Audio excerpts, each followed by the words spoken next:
What is up, everybody, and welcome to the FPL WildCats Live. Thank you for joining us this Tuesday evening.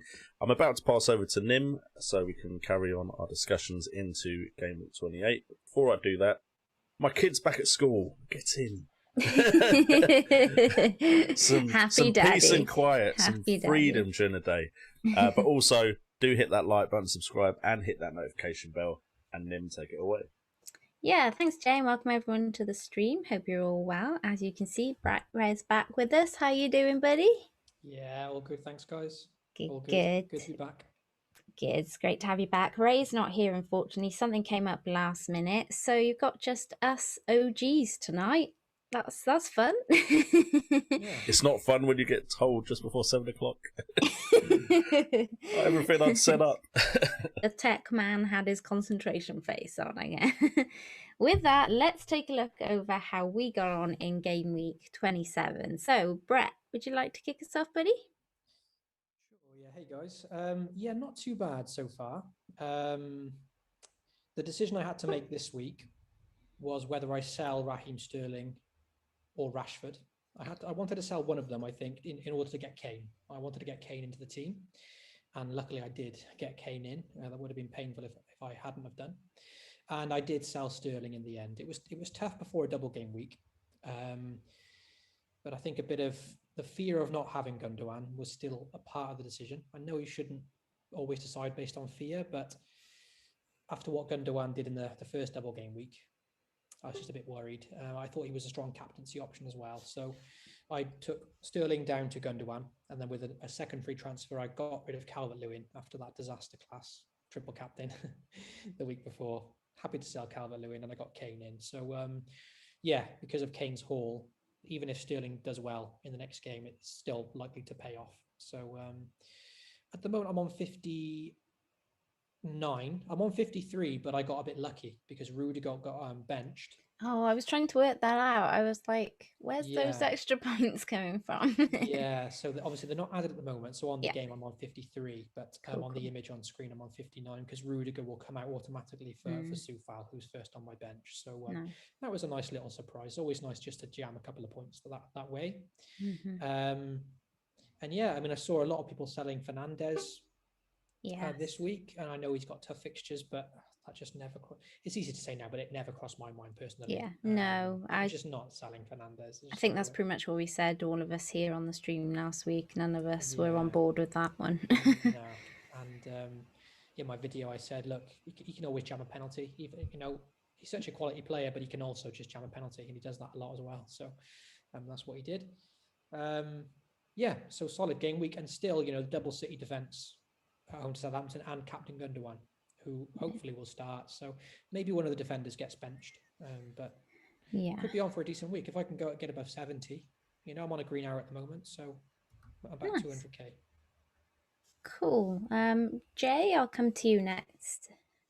I mean, Brett just sounded a lot more positive about that game week than I do. Yeah, I know. I was going to say, I think mine's not going to sound quite. I mean, I got 61 points. It is with a -4, so that's 57. I do still have Cancelo, Stones, and Ilkay to play with Ilkay as captain, but I'm just worried that a lot of the people around me have those same players, so it really is going to make very little difference.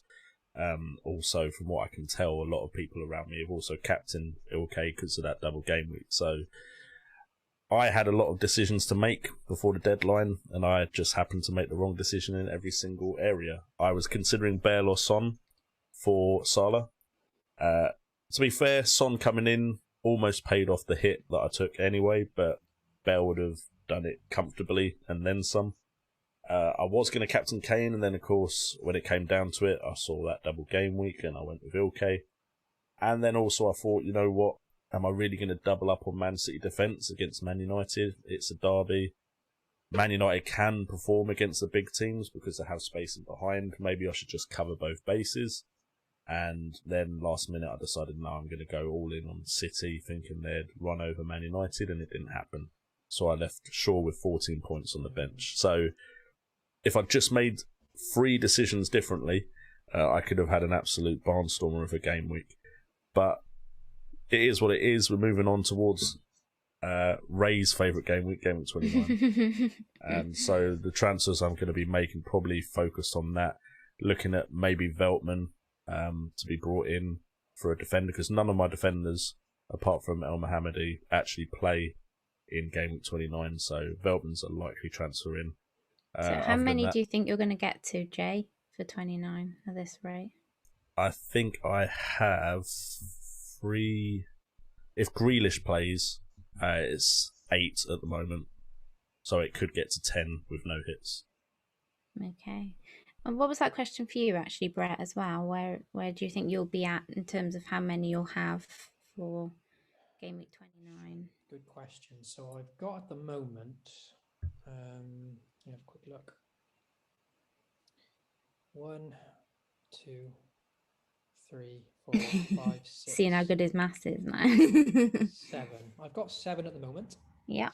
Obviously a free transfer to use this week. So I've got Rashford in my team, and I've been meaning to sell him for a while. I might get rid of Rashford for Bale. It would leave me with a triple up of Spurs though, which is a bit maybe a bit too much. See, I feel like it's not too much for game week 29. Yeah. But it is too much for game week 28. Yeah, so I've not got a wild card, so I'm very careful with my transfers. But I feel opposite, Jay. Oh, because it's Arsenal and you're being... Yeah, and I'm being Arsenal-ness. Yes. You've got free hit, yeah. I do have the free hit, but I might save that because there's only so many players you can bring in on the free hit in this blank game week. A lot of the teams aren't that appealing. If you actually look at it and think, oh, what kind of amazing free hit team can I build that's going to make a difference? Exactly. There's nothing obvious there. No, you're going to have Bale. You're going to have Kane and Son anyway. Even if you don't use the free hit, you're probably going to have Bamford, maybe Rafinha, and maybe Dallas. Probably a West Ham defender, maybe Martinez. Be a lot of the same team really. Mm-hmm. So for that week, I might look at maybe getting maybe Lingard or Bale, and then rolling with like eight players maybe. And then, there's been talk of like at the end of the season, they might delay some games to get the crowds back. Yes. And if the game, like when we had the break last season, and then we had Project Restart, the deadlines didn't move, did they? So we had like game week 31 plus, 32 plus. Yeah. Mm-hmm. And I'm wondering, like, will FPL do the same this season, where if the games get rescheduled, they all go into like another game week later on? Maybe the free hit could be useful at that point because there's still uncertainty there. So I might try and hold on to it. Yeah, it's a good shout, buddy. It's a good shout. I will come to me next. Let Kurt enjoy his dinner a bit more. My team's been a bit of a mixed bag this week. I'm currently on 54 points. Martinez absolutely smashing it out of the park for me.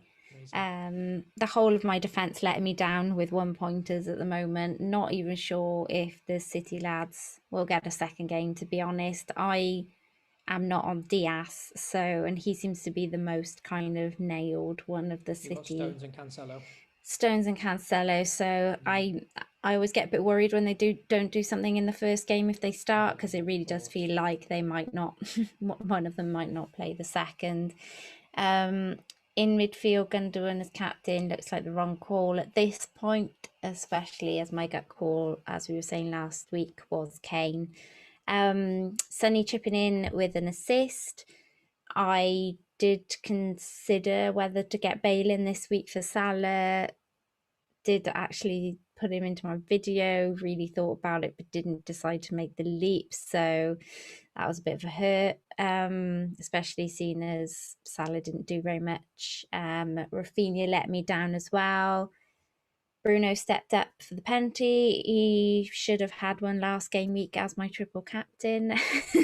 I'll take it this week, I guess, when everyone's sold him. Not sure on Bamford and Rafinha now, tripling up on Leeds. I mean, you've got to keep them for 29, but they've killed me this week. I should have played Soufal instead of Dallas, and it's kind of... How could you doubt West Ham defence? It was more that I, for somehow, completely missed that Fabianski was back. Like, that I thought he was injured, and I just missed the fact that he was playing. Did you not listen to me on last stream? I said it looks like they've both got the return date for that game, so it's possible. I probably didn't take it in, unfortunately. But yeah, I probably should have done that. There we are. But it'd be just my luck that I would have benched Dallas and he would have scored a goal. Exactly. So, but one good thing is, I guess, the Bamford and Rafinha did have a lot of chances. Like, they really should have scored. One Bamford missed when he's through. And that one where he scored it and Rafinha just let the ball slightly run out as well, which is just like, So another day, they could have been goals galore, really. Kane just went nuclear, as we all know. And as I say, I'm absolutely regretting not captaining him now, because I am literally stuck in mud at the moment. I just am in that 500k area, and it's not many points to drop out of that, and it's not many points to get out of it, and yet I seem to be just kind of like getting the perfect amount to stay where you are. Just to kind of move down a little bit for a tiny red arrow, or move up a bit for a tiny green arrow, but I'm just stuck. And so I guess that's what makes the triple captain last week kind of worse, whilst there's kind of a lot of debate over whether it makes a massive difference to your rank. It would have been nice to have helped me kind of at least make that tiny step up into the 400k. So it was, just a bit gutting. I mean, if it makes you feel better, I apparently got the call right last week, and I still got a red arrow because I picked Kane as my triple captain, and it made very little difference at all. So good point.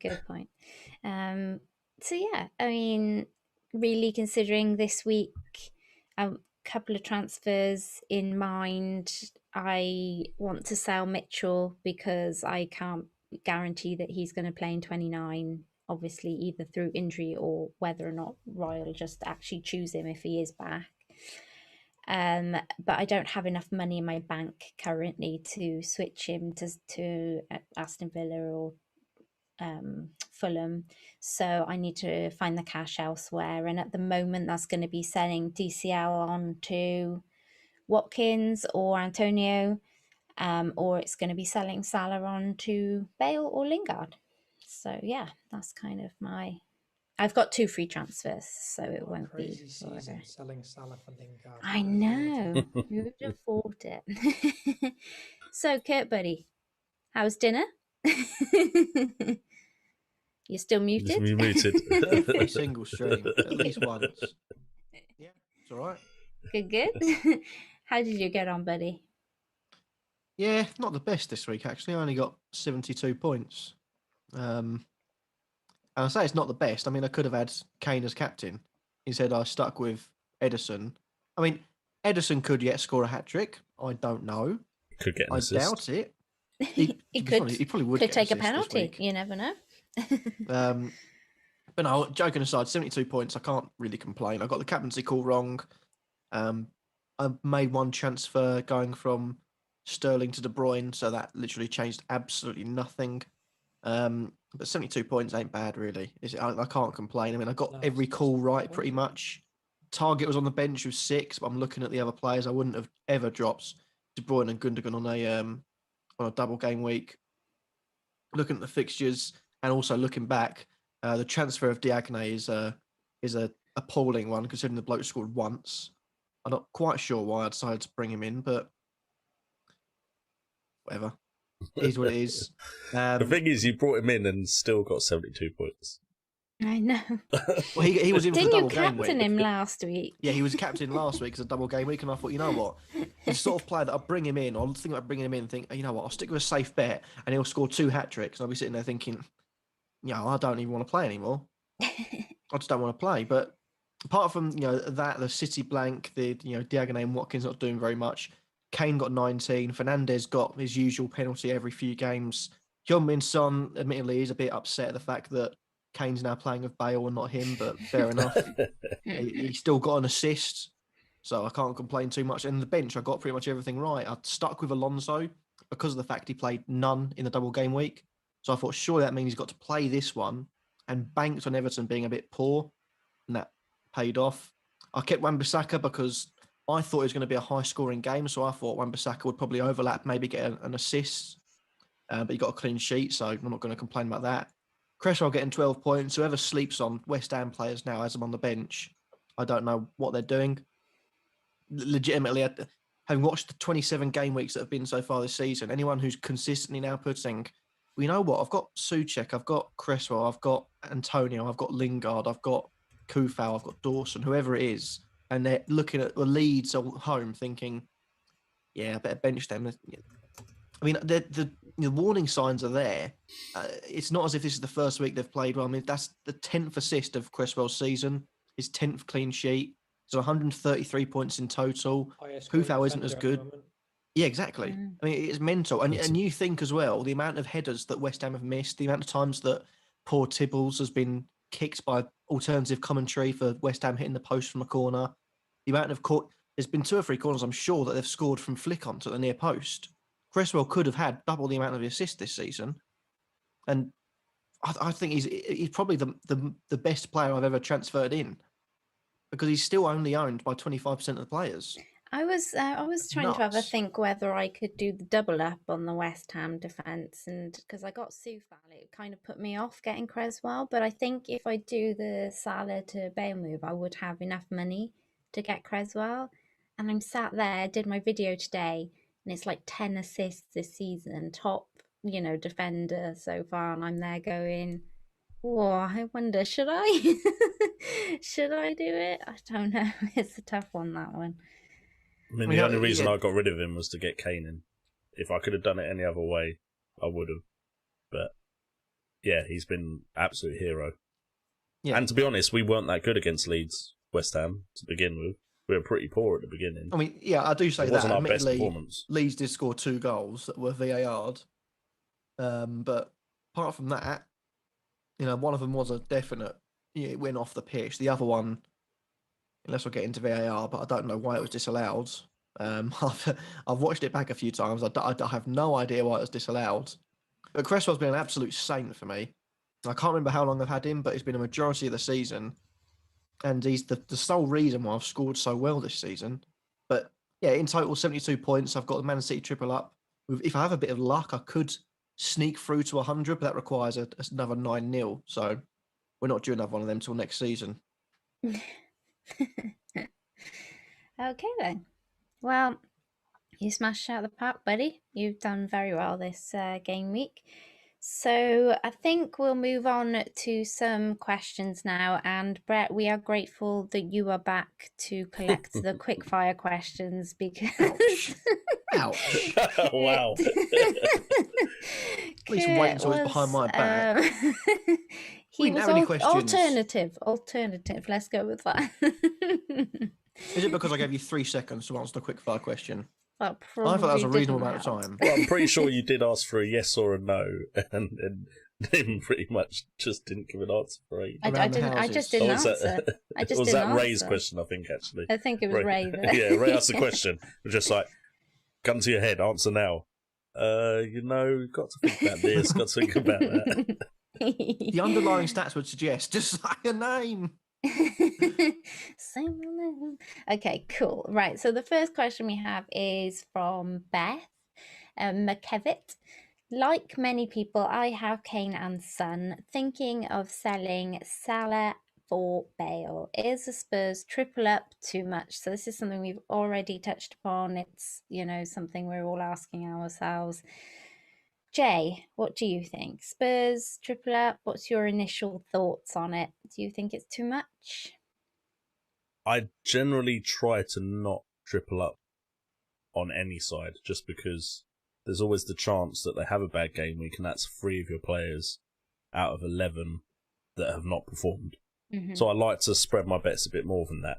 However, what I will say is, looking at the stats for Bale, if you already have Kane and Son, you're not going to take them out at this stage in the game unless you have a free hit or you have some alternative plan to the rest of the community for Game Week 29.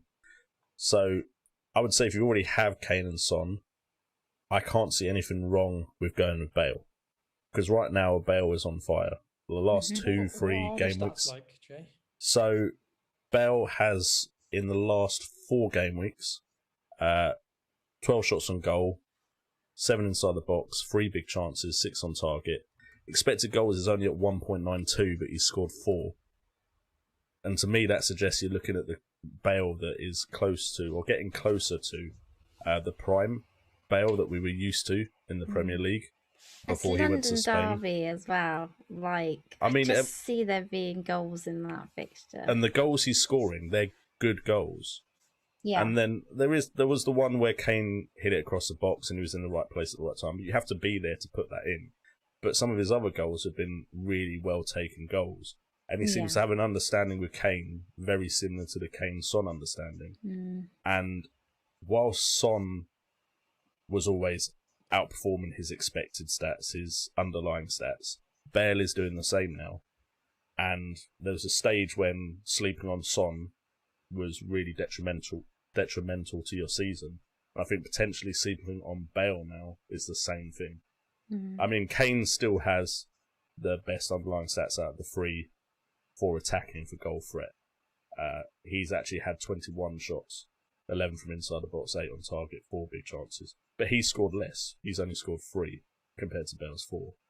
But he does have more assists. So Kane is still the best option in my eyes, but Bale is outperforming Son at the moment. But you're not going to take Son out before Game Week 29. So I'd say a triple up actually makes pretty much some good sense. Do you know what it is? It's the Salah bit that's slightly concerning me. The Bale bit feels like a no-brainer, but also Barnes felt like that a couple of game weeks ago as the community pick, and then ended up completely falling flat on his face. Got injured shortly afterwards, which wasn't his fault, obviously. But it didn't end up being the kind of best option. And I think Salah, if I remember correctly, got a goal and assist in this reverse fixture against Wolves earlier on in the season. So it's really tough to like sell him. It's just tough to sell Salah anyway, isn't it?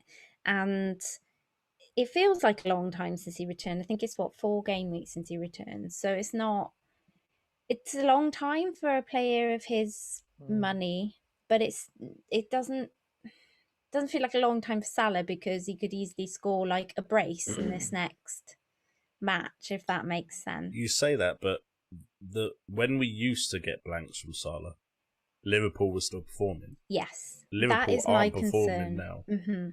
Liverpool, as a general, just look quite bad, don't they? Whereas Spurs look like they're potentially on the verge of a run towards the top 4. Yeah. His last return was game week 24, so yeah, it's been 4 game weeks of blanks. 11 blanks in 14 game weeks. 11 blanks for Salah. That's a lot, isn't it? No assists in that time either, just No. 4 goals. He's the kind of all or nothing, and there's been a whole lot of nothing. That's been the issue. I'm very tempted to make the jump and do the triplet, Beth, because I also have Kane and Son. And I have mentioned Lingard, and he is a potential. I was holding my Salah spot for Grealish coming back, so I was going to make all my other transfers, bring it up to 9, barring any injuries, and then 4 game week 29, move Salah or Bruno, whoever was underperforming at the time. Now it's all wasn't going to cost me too much to sell on for the week because I do have a wild card the other side. I was going to put Grealish in, but I think the way that Bale is going, and as a fellow Welshie, I do love Gareth. I think it's hard to ignore that particular transfer, and as an Arsenal fan, and knowing our defence as well at the moment,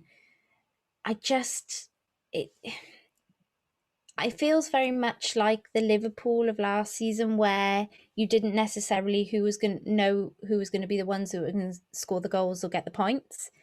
So if anyone. Yeah, well, last season. So, like, you didn't know whether it would be Mane, Salah, maybe Firmino on the off chance, Jota. Do you know what I mean? So it was like hard to know which one to have. And I feel the same with Spurs at the moment, that if they go on this run and Bale continues to play, because that's another question, do we all think he's going to get, the next 2 games? Then if they all play for the next couple, and you add Ali into that mix as well, you can't be sure necessarily who's going to be the ones to be in the points. But if you've got 3 of them, then hopefully you stand the chance of hitting on one of them to catch the points. And that's kind of why I was leaning in that direction. But do we think that he starts the next couple? What do you think, Kurt? I mean, taking fitness out of account of things, if you just bashed a rather, I suppose, recently resolute Palace 4-1, Gareth Bale was basically masterminded the whole thing alongside Harry Kane. Why would you rest him? Yeah. Spurs have got to fight for top 4. They've not really got much else going for their season, to be honest. So I'd say they have trophies to win, don't they, elsewhere? So yeah, but trophies are good, but top 4 football brings the best players in. And I think, although you may be on, let's say they had a cup final in a couple of weeks, they maybe would rest Bale, Kane to keep them fit for the cup final. At the moment, cup final or cups and trophies aren't their priority. It's got to be getting these crucial points under their belts so they can fight for the top 4. I'd say so. I think they've got to stick with him. Yeah, what do you think, Brett? Do you think he's somebody who's going to start the next couple? Bale? Yeah. Yeah, absolutely, in my opinion. Yeah, one thing I've always thought with Mourinho, I remember seeing an interview with John Terry years ago about Mourinho, players with injuries. And like Mourinho, he doesn't really respect injuries that much. He doesn't like, if you say you're injured, if you're fit, he'll play you like every game. I don't think he really believes in resting players that much. Like, Do you think Bale has been unfit up until this point then, up until the last few weeks, and I that's think why so. he hasn't been playing him? Yeah, and probably because he wasn't showing much form at the start of the season, so there was reason not to play him. But now that he's in form and playing well, Mourinho will keep playing him, I think, and just keep taking him off, protect him a little bit. Yeah. But in And the you league, don't I mind, think do he'll you? You start. don't mind that couple of minutes at the end if he's, If he's already smashing scored away 2 or 2 3 goals goals. for you. You're like, Yeah. okay, yeah, you go, Gareth, man. That's kind of the perfect scenario, though. 'cause Yeah, if take you, our clean sheet with you. Thank you very much. Yeah, just give him that 60 minutes, get that extra clean sheet point, then protect him because he's already scored 2 goals, so he can Yeah. play the next game. Like with Son Absolutely. over the past few seasons before Mourinho was there, like Son was always rotated here and there to protect him by Pochettino, and that made Son quite frustrating sometimes to own. Yeah. But with Mourinho, it's like just Son will play every game, like if he's fit, So, and I think with Bale playing well as well now, there's no reason to bench him. He won't play him in the Europa League, I don't think. Okay. And yeah, I think that's what I'm waiting on to definitely see. And I think, yeah, I'll get a good look there. It will be because I one know of a the lot most- of people have jumped already and done Salah to Bale. But It will be one of the most annoying decisions I've ever seen a manager make if he's got a Bale suddenly firing on all cylinders and you bench him. When, especially with Champions League money is so valuable to clubs, especially right now, that surely the main priority has to be top 4. I mean, I can't imagine him not playing in the derby. Not a chance, at least. So he'll be on the bench for the Europa League game, I would imagine. And then that's a full week of rest then before Arsenal. And like the games now that we're through that difficult period and the games getting rescheduled, the schedule for the Premier League now is actually back to normal a bit for a while, just the weekends. So that can only benefit content creators. I might make 2 videos this week. Or for a game week. One little thing I would add is, because obviously I'm a bit torn on whether to triple up as well. But like I said, I don't have the wild card to fall back on. So then if it's like the triple up is too much or they drop in form, then it's very hard to then get them back out. And without the wild card as well, they do blank in game week 33. So if I haven't got a wild card and I triple up, it's only maybe 5 or 6 game weeks away that I've got 3 Spurs players all blanking and I can't do anything about it. So that's a bit of a worry as well on the triple up. It's important not to forget that they do blank in game week 33. That's a very good point, buddy. It's a great point. For the viewers, Man City, Spurs, Fulham and Southampton are blanking in game week 33. Yeah, so at the moment. I mean, that could potentially be a free hit week for me. Yeah, because Man City as well. I've got triple City, I've got double Spurs, potentially triple Spurs. Yeah. That's 6 like premium expensive players. And those Fulham and Southampton players, got to cover them as well. Exactly. So I hadn't considered that, but that might be a chance to free hit for me if I keep City players. And Spurs players. Brett, so you've been running without Salah for a little while. Yeah. A long time now. A long time now. 18, I think. And Jay, you've got rid of him last game week. Yep. Kurt, are you still on Salah? No, he went 20th of January. So I'm literally the only one left with him right now. That's interesting. And another season, that would be completely unheard of. Yeah, that's mad. I never thought we'd be discussing I'll tell you what that. made the jump a little easier as well is the fact that Jota's back. And I'm just looking at him as, if Liverpool start to perform again, a cheap way back in. Yeah, I think I did have Jota towards the beginning of this season, so yeah. Okay, another female question. So a shout out for International Women's Day yesterday. Natasha Stubbs asks, if you are like me and dead ending your team into game week 30 and likely to fill about 9 players for the blank, is it more advisable to target the attack or the defence? So, Kurt, what do you think? I mean, you've had a pretty good game week with your defence this week, right? Even leaving possible points on the bench for your defence, I think I saw. Yeah, I had Alonso 8, Crosswell 12, Wan-Bissaka 6, and then on the bench I had Target 6 and someone else. Don't know who. Nice. Loughton too. So do you think it's time to, especially in the blank game week, would you go attack or defence? Slightly So this interesting one coming up, question, this one. 29, sorry. So yeah, well, 28 probably more into the blank for 29, I would have thought, because you're dead ending your team. She's dead ending her team, so I'm assuming that's into 29 and ready for 30 to wildcard. It's hard to see. I mean, if you get the calls right, yes. I mean, my defence at the moment is 3 out of the 5 of them are relatively nailed. I'd say Wan-Bissaka's not going to get dropped. Cresswell's not going to get dropped. And I'd say at the moment, not knowing too much about the 2 Claret teams, or the 3, or 2 of the other 2. Target isn't likely to get dropped. And the other 2 I've got are Alonso, who is 50-50 at the moment, plays one, miss one, plays one, miss one, and Loughton. So I've got 2 defenders there that are playing in the blank. I'd say focus attack if you're dead ending your team. Because I look at the Fulham Leeds game. I think if you can get an Aston Villa defender in, you can get a Spurs defender, and you can get a West Ham defender in, covers your defence, and just go hell for leather up top. Bamford, Rafinha, maybe Olorena in for his attacking input.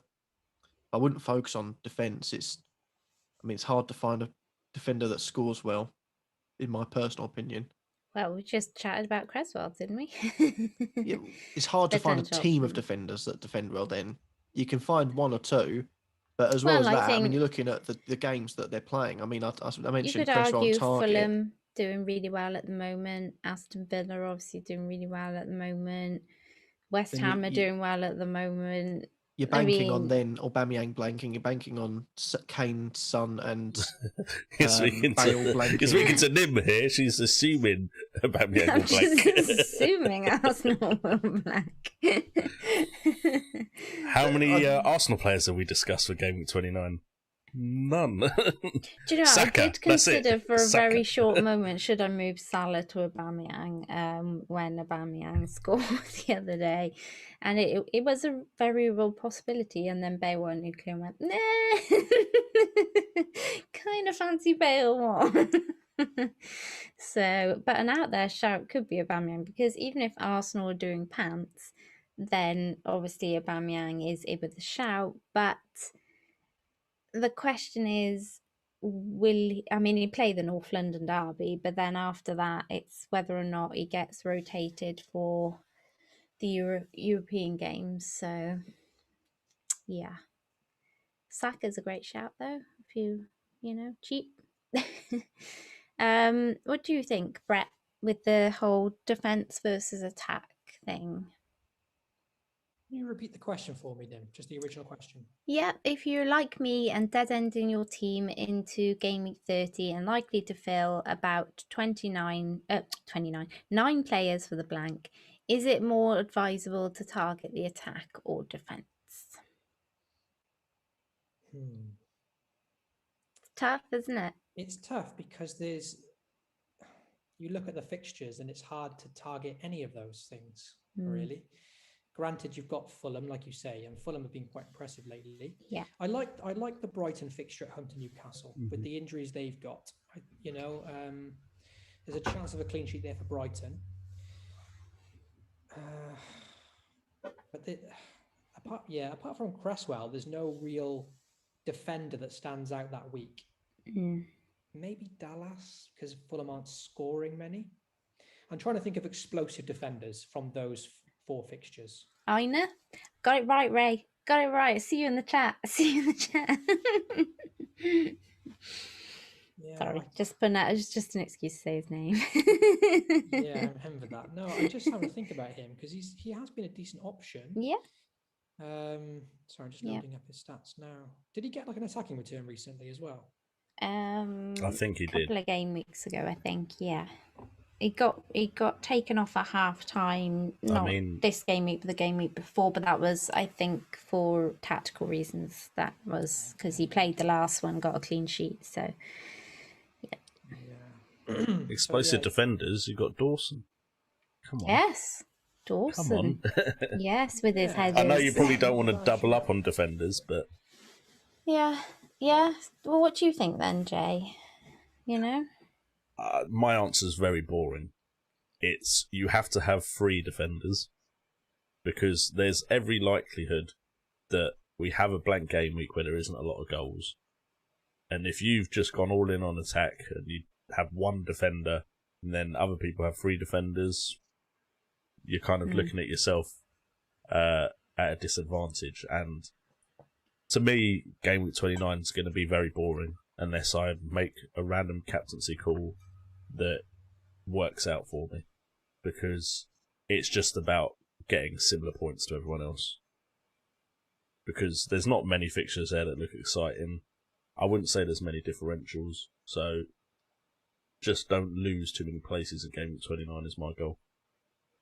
But I do like the chances of Brighton getting a clean sheet. Yeah, Kevin in the chat mentions Lewis Dunk.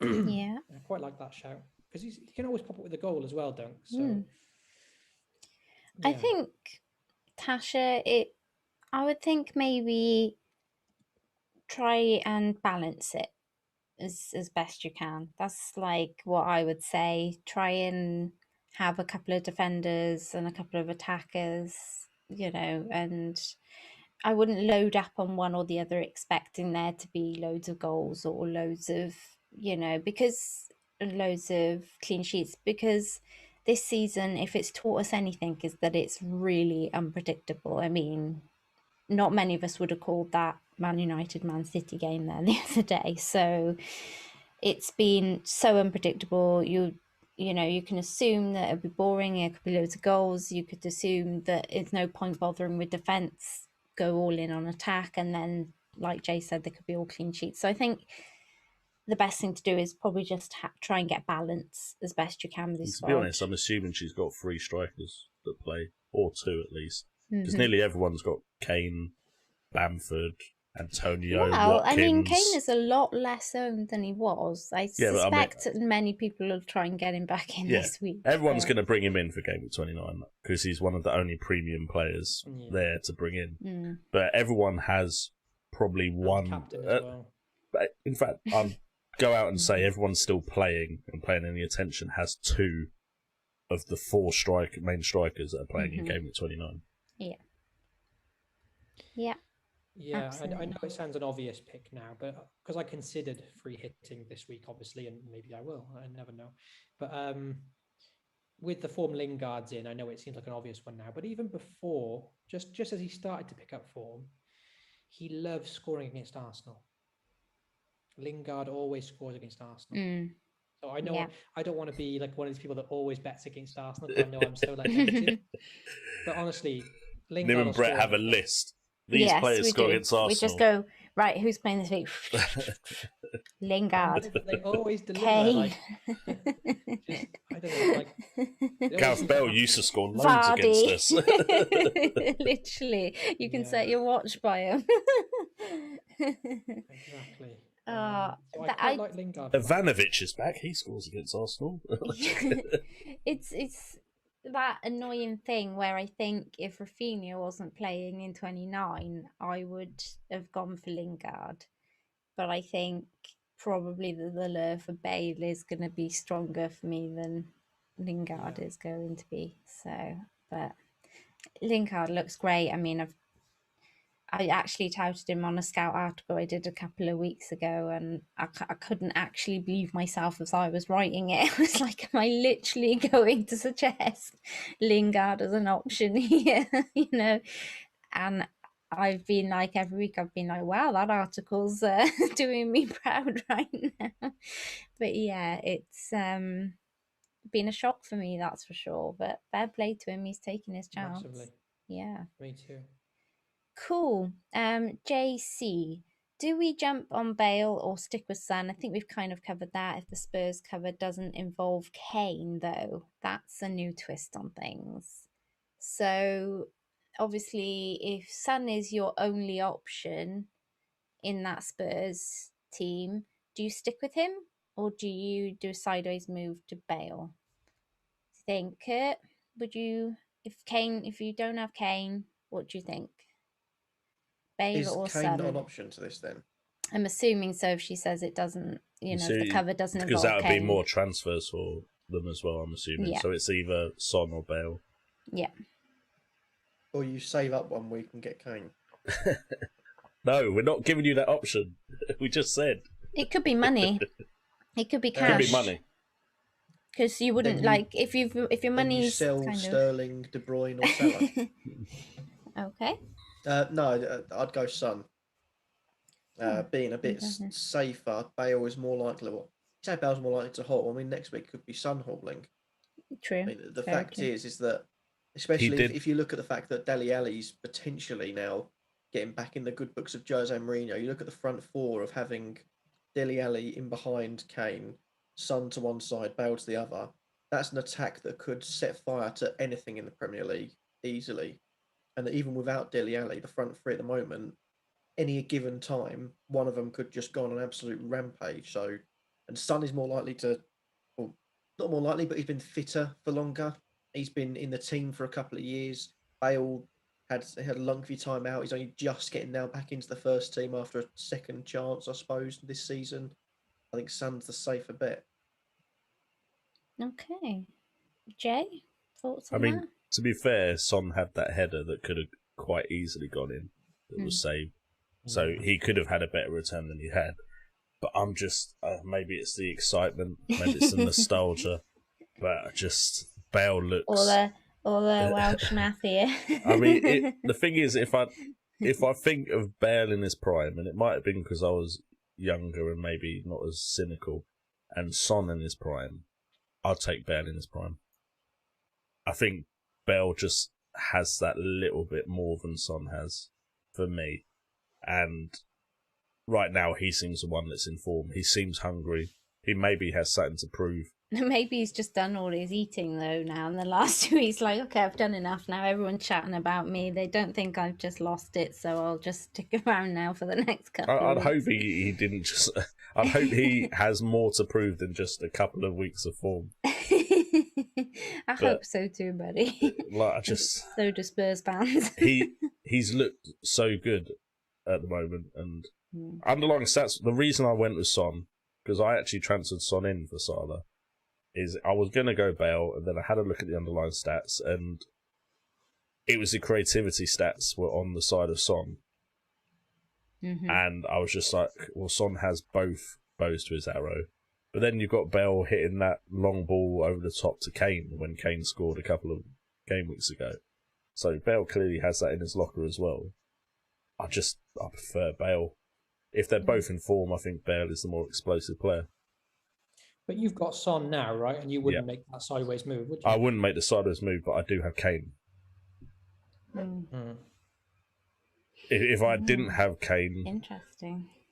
it would be really difficult, because the problem with a sideways move is if you make the sideways move and the player you transfer out does well, you feel like, what a waste of a move. And that's always going to be the case when you make... We call it a sideways move, but if you actually think Bale is going to be better and you call it right, then it's not a sideways move, it's bringing in a better player, irrelevant of what team they play for. Bale just excites me more. Maybe I just like the riskier pick. Yeah. Because he's more likely to get injured as well, probably. Yeah. Or fall out of favour. Son, I doubt, will fall out of favour with Mourinho ever. Yeah, I know it sounds obvious again, but because they play in the blank game week and because they've started to score a few more goals lately, I think you have to have two in some form. Yeah. Bale and Son, or Bale and Kane, Son and Kane. I don't think one is enough. I mean, he's even riskier. It's just whether he gets dropped or not, isn't it? But he looks. I can't even believe I'm suggesting in one season Ali and Jesse Lingard again. I mean, I don't know what's the matter with me. Somebody better check my temperature. But he looks pretty decent as well when he's on the pitch. It's just whether or not he plays. And it's also his history. Yeah, I get the feeling like after a string of bad results for Spurs, there was like, again, calls on Mourinho's head, they're sick of the style of play, too defensive. And then there were rumours around that he was just going to go Bale, Kane, Son, Dele Alli, Moura, just throw them all in. Yeah. And he's sort of thrown caution to the wind now, just like he's playing all these attacking players finally. Yeah. And now the goals are flowing. So, Hopefully he's gone, oh, something's working here. Yeah, Well, the I thing feel like is, they're just in surely- attack mode now. You can have those players and still play defensively. If you've got Bale, Kane, and Son, sure you can tell the rest of the team, all right, defend, get the ball to them. Mm. Yeah. Yeah, but before like, because Ali and Bale weren't getting in the team, and it was like, Lamella, they're not Oh, I feel quite sorry the for same. Lamella.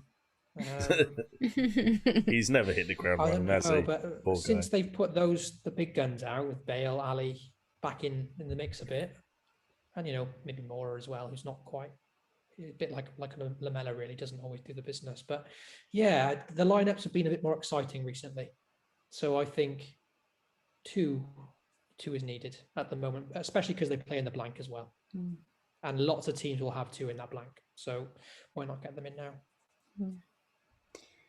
Yeah, sorry, Meg. I know, bad name. And I want, she says, I want a Chelsea body in my team, but Mr. Tuchel loves a bit of rotation. Who would you choose? Kurt, you had to choose somebody from Chelsea right now.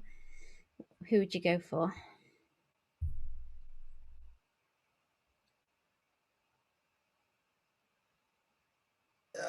The easy way out is to say Havertz. Yeah, I think that's the easy one to go for. Just back from injury. One of the best players that Chelsea have got. I'd have said the easy option was Mount. Yeah. Well, Lampard's not there. Yeah, So but I've lost Mount's all still faith in performing. Oh, come on. Yeah, I think the myth's been dispelled now about Mount and Lampard, I think. No, I just think Lampard's Mount, gone. Tuchel, you can have my job. Just play Mount. Whatever you do, Yeah. I will perform badly, so you can take the Chelsea job. Just let Mount play. But I know Mount is obviously. I just think in terms of potentially setting the world on fire for the next sort of 10 game weeks till the end of the season. You're looking at Mason Mount. Yeah, he's good. Is he good enough to get a humongous haul and say totally destroy a team in a high scoring affair? Is he capable of a sort of a Harry Kane 2 goals, 2 assists? I think Havertz is. I don't think Mount is. I think he's good. He'll chip in, most game weeks against the easy opposition. He'll chip in most game weeks, getting maybe an assist or a goal, keep the clean sheets up. But I think Havertz could just obliterate a team at any moment. I think he's getting that way. So I'd go Kai Havertz. Okay, this kind of ties in a bit with our next question, actually, because Debantsu Bachara, I hope I've said that right, best Chelsea defensive assets. So, Brett, you're currently running with Rudiger, right? How are you feeling about him? Do you He's literally asking Ray in the chat right now. Why was Rudiger benched for Ray? I was busy this weekend, so not got up on it. Just a rest. And then But he Nim was doesn't like, know. so you've got Rudiger? Yeah. Come on, dude, What where you are doing? you? I mean, I could have been going to Ray for the inside. Either Nim's reading the chat and thought, I'm going to get Brett here. Or No, just I really really wasn't. unfortunate. Just really unfortunate. Sorry, Brett. No, all good. No, I've had Rudiger for a while, to be fair. Mhm. I brought him in a long time ago. I had like 2 free transfers of 1 week, and I couldn't see a transfer to make, so I just got Rudiger into the squad, just ready for a nice run of fixtures. And he kept a few clean sheets on my bench since then, because Chelsea have been a lot better defensively recently. But yeah, I'm happy to have him now. He's becoming a more popular option. And I was just a bit surprised to see him benched against Everton, so I was a bit unsure why. Obviously it worked out for me this week, but maybe it's just a rest with the Champions League Mount was coming benched as well, so I think it was Okay. literally that he's just resting them, I think. Yeah. So I really like him as an option because they are tight defensively at the moment. The fixtures look good for the next couple as well. So Leeds away, never know what you're going to get with Leeds, but after the blank, West Brom at home, good chance for clean sheet there. Crystal Palace away, they don't score many goals. Brighton at home, they can't hit a barn door at the moment. So a nice couple of chances for clean sheets. Yeah, it's not an outside pick, but Werner is always on my mind, like to get Werner back in. Oh Just no, because he shades of always early looks season. so Just I can't explosive. do it. I can't do it. Yeah, like he's played the full 90 in the last two. I know he's not scoring much, but with those fixtures, he could be a nice differential. So I don't know. Maybe I might take a punt on Werner, but yeah, the defense looks the smart way to go. So either Rudiger or in the chat as well, Ray saying Mendy, and I probably would have said Mendy as well. Just gonna the clean sheet potential. Chuck a name out there. Golonzo, baby. I was going to say that's the one that excites me. Yeah, I love Alonso so like much. they're defensively sound, and he's playing so far forward. And yeah, it's just whether he plays, isn't it? Yeah. That's literally the only downfall. The thing is, people are saying have a good backup option for Rudiger. Why not have a good backup option for Alonso? I was thinking that. The upside for Alonso is potentially higher. Yeah, I mean, he should have had an assist in that last match, to be fair. Yeah. It's just that it ended up being an own goal. The thing with Rudiger is he's more likely to play, I believe, more often. He's more of a secure pick, I believe. But Alonso just excites me a lot more. Yeah. If I was going to go there. Yeah, absolutely. As for Werner, I don't know. If he suddenly explodes, fine. I'm not going to risk it. Oh my God, you and Ray are in agreement for something, Jay. just told Brett off in the chat. Werner's clearly was an amazing player in the Bundesliga, but I've not seen it in the Premier League. He has struggled in the Premier League, hasn't he? Sometimes players take a while to get acclimatized. Did you see the clip where he was getting shouted at by Tuchel for spending too much time on the wrong side of the pitch? But yeah, just if it suddenly happens, fine, it happens. He suddenly hits the ground running, but I'm not going to risk it, not myself. Yeah. Okay. FPL Michelle Z is asking, is Digne a good captain shout against Burnley? Whoa, that's a bit crazy. I love that one, Mish. What do you think, Kurt? Would you go Digne against Burnley? I know you love a good defensive captain every now and again. Well, I would say it sounds nuts on Everton. Well, 2-0, game against Chelsea. And I would say it sounds nuts, but also I was the one who captained Diagne, so I can't really comment too much on it. But it's, you look at the last 3 game weeks, 8, 6, and 7. He got an assist as well against Man City. But literally since I sold him, he's been fire. Yeah, so I'd say, go for it. Burnley aren't exactly anyone to write home about. They're all right, but he's you're looking at that thinking clean sheet, goal return, maybe goal or assist. You're thinking one of those 3 is going to come in, and then maybe 2, maybe more. Who knows? So I'd say go for it. What about you, Brett? I never trust Everton defensively. I just never trust them. Just have a quick look at their record, because I think they've improved a little bit, haven't they? Yeah, literally since I sold him, because I remember having the conversation with you guys about this a couple of weeks ago, and I was considering selling him, and we were like, oh, Everton defence, we were a bit iffy on it. I was like, yeah, sell him, and in order to get Kane, so it helped fund Kane, but yes, 3 he has actually absolutely last fire. 4. Obviously, and it's no shame to concede against Chelsea, so a home fixture against Burnley is always a good chance for a clean sheet. We know Burnley don't score many, and we know Digne can be very good going forward as well, so it could be a great shout. I keep feeling like Everton are going to have that one game where they go big again, and I think that's why I'm kind of holding back on selling DCL this week and maybe doing the Salah move instead for Bale, because I'm thinking DCL just one more week for that Burnley match could be quite nice. I mean, Antonio has a tougher fixture, Man United, but I could still see him scoring there. And Aston Villa have Newcastle, so Ollie has a lovely fixture there. He does, but it does. Grealish, About Grealish, other injury issues potentially. Yeah, so I'm there just going, should I maybe just keep DCL one more week and just see if I can get one more thing out of him before shipping him off? If you kept him for the Chelsea game, then I'd keep I didn't play him, I benched him. I know, but he's still in your team. Yeah, so he's in my team, yeah. You've got to keep him for the Burnley one now. I think Burnley haven't been that good recently, to be fair. And looking at the fixtures, like there's no real standout captain option this week unless you go Fernandes, which is probably what I'll do. But it's at home to West Ham, who are playing so well. Wow, that Yeah. interests me actually. Let's have a look at the Scout poll. So our sponsors of this stream, guys, Scout, they have a captaincy poll every week. And See, I'll I know quickly this will appeal go. to Nim, but I fancy Kane captain. Kane is my captain. Yeah. He is my captain. He's nailed as my captain. Nobody else is even getting a look in this week. As far it's as in my the video tomorrow Digne morning, shout, coming though. out tomorrow morning. Just a small plug there. As far as the Digne shout as captain, I don't like it. And it might be me reading too much into it, but Doucouré's injured. And I think Doucouré is a very important part of the way they not only attack, but also defend. And then the first game he's out, they concede 2. And I know it's against Chelsea. So potentially that's not the best game to judge Doucouré being missing for.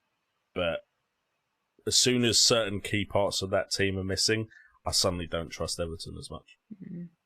I'm pretty sure it was 2 seasons ago where Digne got a brace against Burnley. I'm pretty sure it was against Burnley where he scored 2 goals. That was Maybe that's what Mish is thinking of. Yeah. Yeah, it's not for me just because I can't remember the last time I captained a defender. I genuinely cannot remember. I don't know if I've ever done it. Duffy? I think it might have been, actually, that's lies. I think it might have been Alonso about 2 or 3 seasons ago, and that was it, when he went through that spell of just scoring goals. Did any of us captain Duffy? No. Duffy? No. That game week where people captain Duffy. Did any of us captain Duffy? I remember, and it failed. Good. I like you all even more now. I almost captained Diaz this week, but I didn't in the end. I just can't. I can't bring myself I can accept to captaining do it. in Man City defenders in their form. I can accept that. I didn't get the whole Duffy train that season. I really didn't understand it. Okay, so just going back to the captaincy poll on the Scout website, that's www.fantasyfootballscout.co.uk. It's actually quite close. So it's 27.91% for Kane and 27.13% for Bruno. So it's actually very close for captaincy. Next in the polls is De Bruyne, and next after that is Gundogan. Of course, we are very early on in the week, so that could change quite a lot. So, but it usually gives a good indication of what the engaged community are thinking when it comes to captaincy, for sure. So that was a good one to check out, that one. Okay, Brett, are we ready for a couple of quick fires? Get some questions in the chat, guys. Yeah, we need some questions, really, because I've quick fire. I've been watching and I've only got 2. Woo, we need a couple more then. Yeah. We need a couple more. So get them quick fires in, guys. See, if Kurt had said that, you'd have been like, nope, that's not good enough, Kurt. Well, it's it's not Brett's fault that there are no questions. I have been watching the chat. So a good one to start is for you, Nim, because you mentioned it earlier, actually. So it's from Michael Svedin. Hey, Michael. He says, what are your thoughts on Salah out to Aubameyang instead of Bale? And you mentioned that you were, before the Bale haul, you were actually considering Aubameyang. I was actually considering it. I think Alba has the potential, regardless of how Arsenal are doing, often to grab a little something. So I love it as a slightly differential to everyone going for Lingards and Bales and all of that sort of stuff. I think Aubameyang could be a good shout. I am a little bit concerned about rotation. That is the only thing that does bother me, is that I think Arteta really is playing his teams based on the fixture and what fixture he's got coming up next, and I don't think he's really considering consistency, as in, this is my team every week and I'm going to play them. So I do get a little bit worried that Aubameyang, Lacazette, that that it might get a bit kind of, there's a potential. I mean, he'll play the London Derby, that's for sure. So you can be sure in if you were to make it this week that he'll get that. I mean, if he doesn't, he might have a I can see Arsenal fan television just like boycotting Arteta's house or something. But yeah, he'll play the London derby. After that, though, that's when things get a little bit iffy for me. I don't know what happens with rotation after that.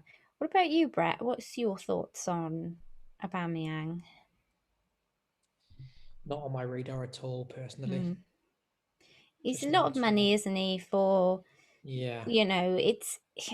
he's very much kind of a haul here and there, and he's the type of player that needs to be played every week for that consistency to have those trickle of points. And I think where other competitions have become more important to us and there's been this rotation happening, we'll have a game where he just doesn't look like he's on it at all, doesn't look interested. If somebody passes him the ball wrong, he kind of puts his head down and he gets kind of about it.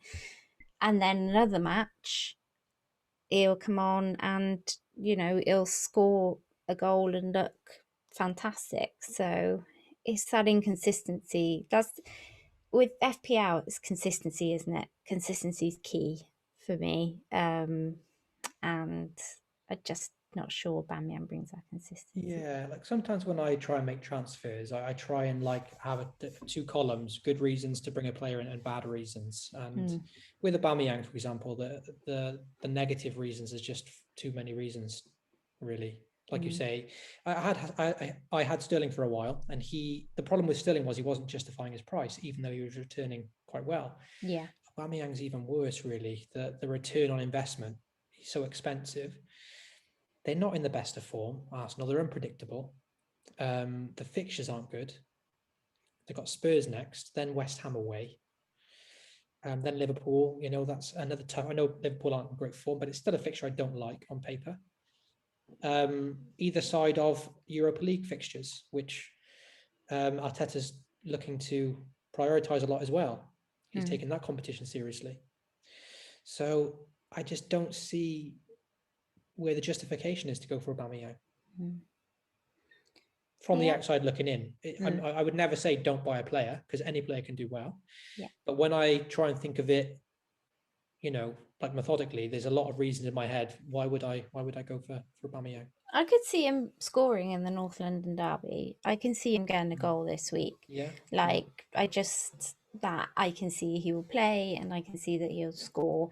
But then it's just like I'm trying to think more long term, and then I get a little bit sketchy about what I get offered from him long term, and I start to get a bit more concerned about that. I mean, if you're wildcarding soon after and you want to take the punt, I don't see it as a bad shout. It's a lot of money to spend on a player. Are you confident enough to captain him in these games as well? It's a lot for a player that you're not even confident to captain. So. Yeah. Kurt or Jay, anything to add to that? I would these 2 weeks, just because North London derby, it's a game where sort of the bigger players speak up, and then obviously if you're going to dead end your team, you're going to free hit, whatever you're going to do, there's a lack of premium players playing. So I think Aubameyang automatically becomes an option because he's one of the only ones that's there. So is that for the these blank game week, Kurt? Sorry? Are you talking about the blank game week? Yes. Okay, yeah, that's a good point. So that would be the only two reasons. And then if you free hit the blank game week, you straight back out. If you dead end your team and in your wildcard game week 30, you straight back out. So if you're going to consider Aubameyang now, these 2 games are the 2 games to do it. And with that as well, if you're just free hitting, obviously Arsenal have got 2 Europa League fixtures, so you can see if he plays 90 minutes the Thursday before, whether not to go with him. So you can really play your cards right with Aubameyang this week. Yeah, it's a good shout, that, mate. Very good point. Also, Aubameyang has better expected goals than Bale in the last 4 game weeks. Scored the same amount of goals, just doesn't have the assists that Bale has. Yeah. So he's not a bad shout. Depending on who you're transferring him out for, he's not a bad shout for, like Kurt said, if you're dead ending your team or you have a free hit. I can't see anything wrong with Aubameyang. He's definitely an option. He's definitely somebody I considered before Bale, but I think for me, I'm just finding the Bale option. Maybe that's just because I think on Arsenal defence more negatively, so it's having that kind of player against us rather than for us. So maybe that's why I'm kind of So has it thinking got to that the way. point where me and Kurt have to be the ones that are a bit positive about Arsenal? Pretty much. Unless it's Saka, then I'm all on board on that one. Arteta starts playing the youth, you get excited for like 2 or 3 game weeks, and then it's back to normal. I know. Then it's normal service resumed. I love how Dan says, I can see why people would ditch Salah now, Wolves away and blank 29 and then Arsenal. I mean, yeah. I mean, on paper it looks terrible, Dan, but goal and assist against Wolves last time out, and yes, he blanks in 29, but then Arsenal, as I've just discussed, that could be the revival of Salah. Scores against Arsenal. I know. I was going to say that's another. Who doesn't normally score against Arsenal by this point? Pretty much, if it's a premium player for a club, they score. Yeah, if he's one of the main players for a club, Zaha, he's another one. He loves a goal against. Next season, Bamford loves goals against Arsenal. Yeah. Okay, what we got next then, Brett? Okay. So AY wants to know, with Liverpool's form being poor, is it ever going to turn around? Is captaining Salah madness this week? Would he be a good differential against Wolves? I mean, you're the only one with him, Nim. Any consideration to captain him whatsoever? Well, considering I'm just talking about selling him, it doesn't look great, does it? Any other time you see Salah against, Wolves, and you think, yes, please, I'll have a bit of captaincy out of that. It's just Liverpool at the moment. I actually said the other day whilst I was watching them, I think they're worse than watching Arsenal at the moment. And that, for me, is saying something. There was no creativity, the passing. Mane didn't seem to be looking for Salah. Salah didn't seem to be looking for Mane. It just looked Wasn't that always the problem, though? Yeah, but yes and no. They weren't great at passing to each other, but they would at least look up to see who was in the box. They're not even trying Salah's that there. now. Nah. Yeah. Whereas now it's like they don't even know anyone's there. Yeah, nobody's there. Nobody's there. I'm just not even going to try. Nobody's there. I'm hoping they prove us wrong, because it's tough to watch. Like, I'm not even a Liverpool fan, and it's tough to watch. I'm feeling for Klopp, because I don't think he's had the time to grieve and go through the process that he needs to be the manager that club needs at the moment. And I'm just feeling for the whole club, because the vibe there at the moment just feels so, it feels like they're just so lost, and that we all know how good those players are. Like, we know it. I mean, Kurt used to joke that Virgil van Dijk isn't as good as what everyone says, but literally since he's gone, it feels like the whole club has just like started to disintegrate piece by piece. And I think, look, we all know what Salah's capable of, and against Wolves could easily be the week that he scores a brace. Yeah. I think it has to be a gut call for you if you're going to captain him. It has to be no other reason than you really fancy this to be the week that that Salah goes big. Like we were just discussing beforehand, I've got Frank Walsh, friend of mine on Twitter. He triple captained Kane last week. It was completely against the crowd, but that was his gut pick. He knew he wanted to do it. That was his time to triple captain, and it worked out brilliant for him. I think it's the same with Salah this week, or any week for captaincy at the moment, is that you really have to feel this is the week that Salah's back to go for captaincy, in my opinion. So, yeah. Yeah, I mean, it's certainly a differential because I don't think he'd be.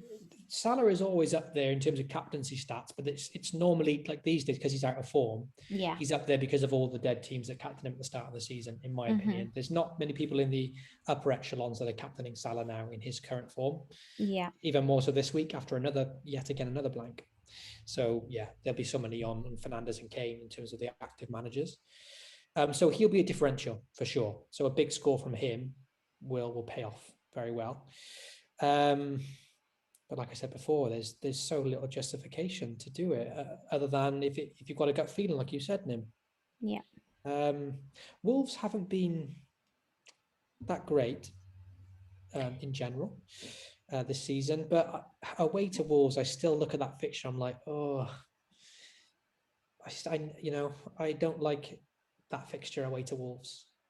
So I was just going to have a look defensively how they've been doing, because I feel like they've been doing better defensively recently, and I'm not sure why in my head. Oh, they have. That's why.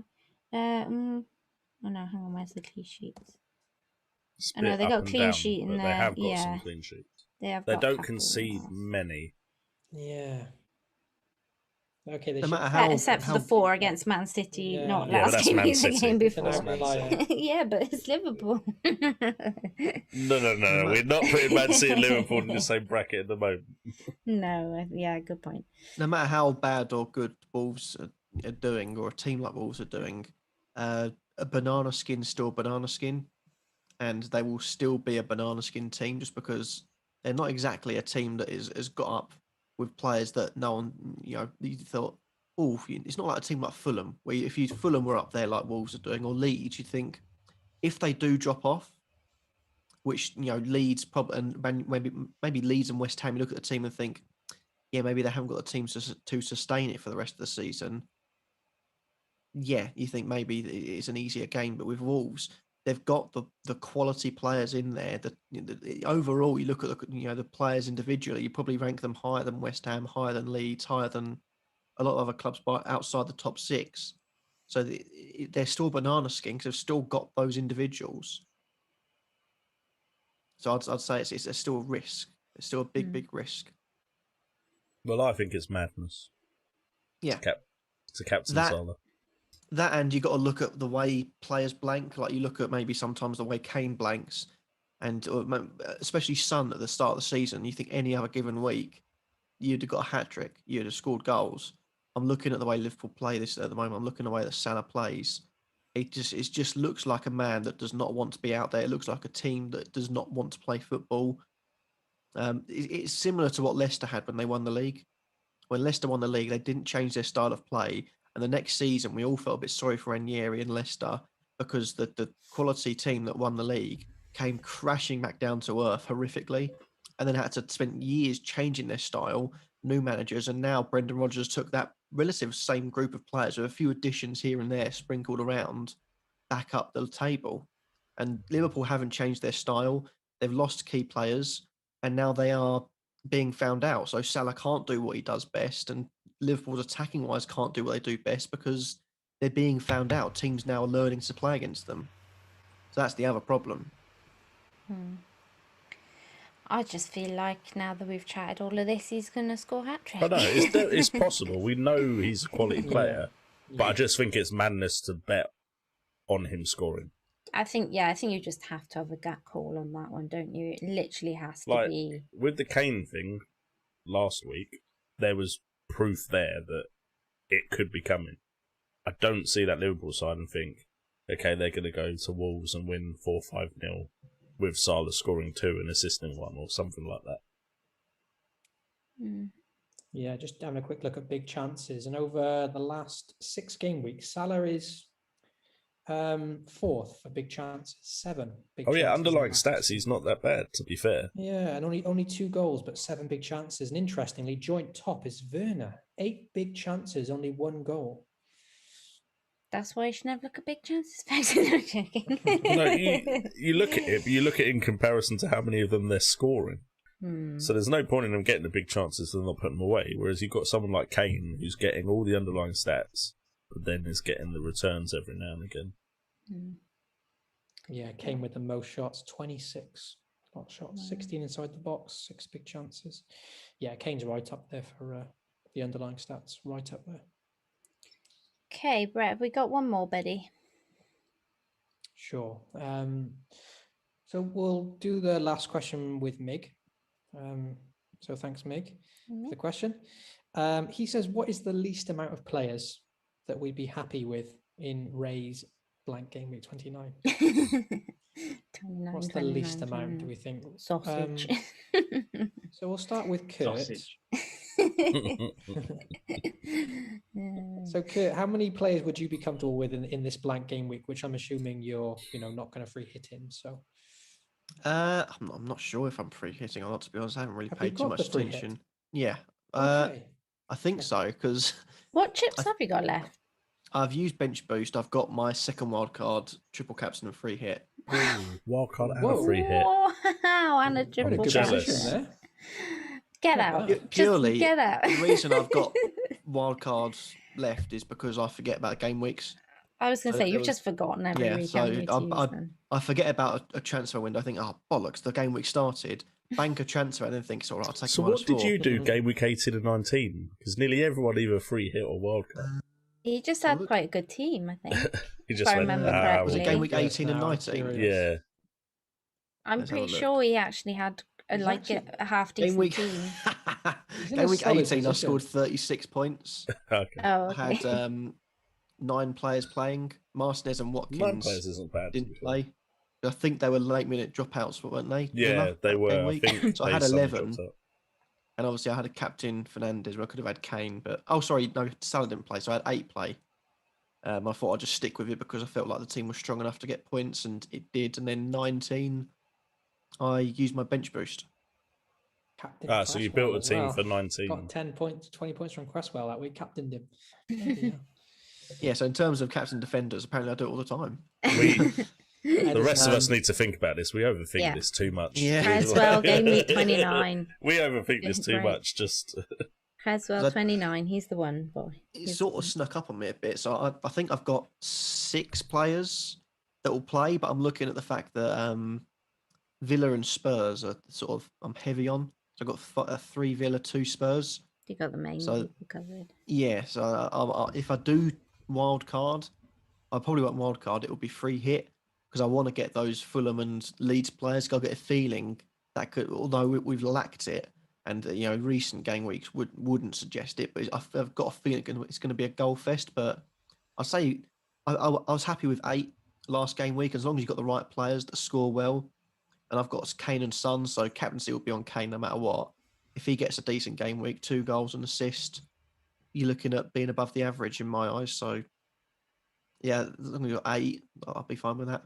Yeah, I think Leeds Fulham was a 7-goal thriller in the previous meeting. Wow. Yeah, I'm just looking at the fact Oh, that none of them yeah. could Was defend, that so- one? Oh, wow. Okay. I completely forgot about that, actually. So, yeah, now I'm going to be quadrupling up on both of them.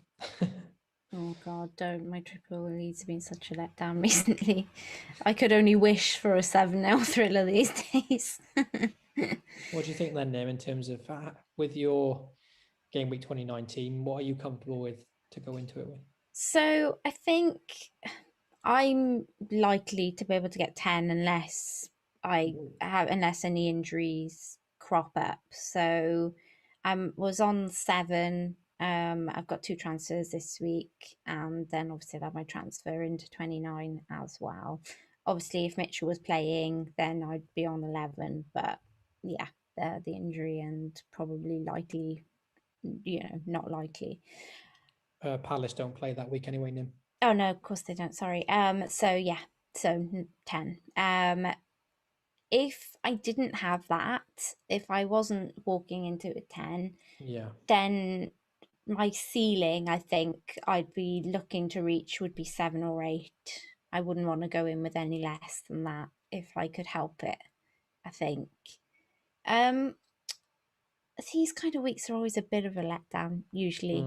I mean, they don't yeah. usually, you see people with 11 and then you see people with 6. And I've talked openly about the Euros in hospital, and I only had 6 players in a blank game week, and I far outscored like quite a lot of people. I think I gained like over half my rank just by using my captaincy right and having the right 6 players that actually did really well. I think I captained Salah and not many people had him. I know it was a weird time, but not many people had him, and it just paid off fantastically. So I think they often promise a lot and don't always deliver very much. So I wouldn't panic if you don't have a full team. You know, I wouldn't panic if you have 10. I really think 7 or 8 will probably be enough. To be honest, there's a couple of players there that I've got in my 10 that I'm not even expecting, Yeah. 1-2 points from. So I'm like, yeah, it'd be nice to have that extra point, that extra 2 points, but I can't imagine every single one of my 10 is going to go so big that it's going to make a massive difference to my rank in 29. So Yeah, definitely. What about you, Jay? Well, to answer the question directly first before I go off on the tangent, I'd have to say 7 or 8 is my comfort zone. yeah, same. I've actually looked. If I played my bench boost, I could have 11 because I've got Areola and Martinez. Grealish is an issue. I'm waiting to see him back in the Aston Villa side. Yeah. But if I don't count probably Areola on the bench, then I've got potentially 9 or 10 for game week 29. My issue is, and I don't know if it's just my focus on it this time compared to other times, is I feel like everyone's going to have the same players. So, yeah. Whereas I feel like other blank game weeks, it's not necessarily been the same way. And maybe these blank game weeks have come between doubles, and it's all about whether people have planned for it or not planned for it, used their chips and wildcards earlier or beforehand. But I just feel like game week 29, everyone's going to have like 6 players that are the same as everyone else. Yeah. And I think generally blank game weeks never are that exciting anyway. But there doesn't seem much room to really gain anything. So as long as you had the players you think everyone else owns that are going to be impactful for the game week, I think you could possibly get away with 5 or 6. And that's where, like, having somebody like Aubameyang in the bank where nobody else has him and you're not looking at him and he goes big could set you apart from everyone else. You know, that's where you got to weigh up if you want to take that risk, if you see what I mean, of having I wish I'd kept my triple captain for game week 29. I think that's a chip that could potentially make a difference. Yeah. To be honest, I just wish I'd kept it because I genuinely it didn't feel like the right moment for me. Like last year, it felt like the right moment and Mane just let me down spectacularly. Whereas this year, I really do feel like I just did it when everyone else was doing it and it just didn't feel like me, if you see what I mean. But yeah, I mean, I was all in on triple captain Kane. I thought he was going to I was going to do Kane, to be honest with you. I mean, and then I just kind of went, well, Bruno's always the safe option. I don't know what happened there. Oh, dear. Okay, so just a couple of things to mention. Been a lot of chat about your pub there, Kurt. I think McTavis asked at the beginning of the stream, what crossword was the guy in the background doing, please? I don't know if it's the carpet behind him. I'm assuming it is, but his head looks really close to that table. I think it's just the way the pictures were taken. Well, the thing is that the thing, where is it? That thing there is a chair. Yeah. Not a table. Oh, okay, and then it's so the table's behind below. that. Okay. Oh, you would know. It's your local, isn't it? Exactly. I'm here every week. And Ant A says, those people behind you could look a bit happier for saying they're back in the pub. And have you seen that pub? It doesn't look like it's that much fun. I mean, poor bloke over there, he transferred out Kane. No wonder he's so somber. 3 drinks as well, bloody hell. He must not have liked it. That pint also looks very fluorescent. It's quite bright. I don't know. It's probably got pipe cleaner in it. Make it go further. Okay, Jeffers Corners time. And if you don't go and follow, guys, then do make sure you go and check out at Austin66 UK. This section allows you as our viewers to get to know us a little better, and it's a bit of fun for you guys to join in too.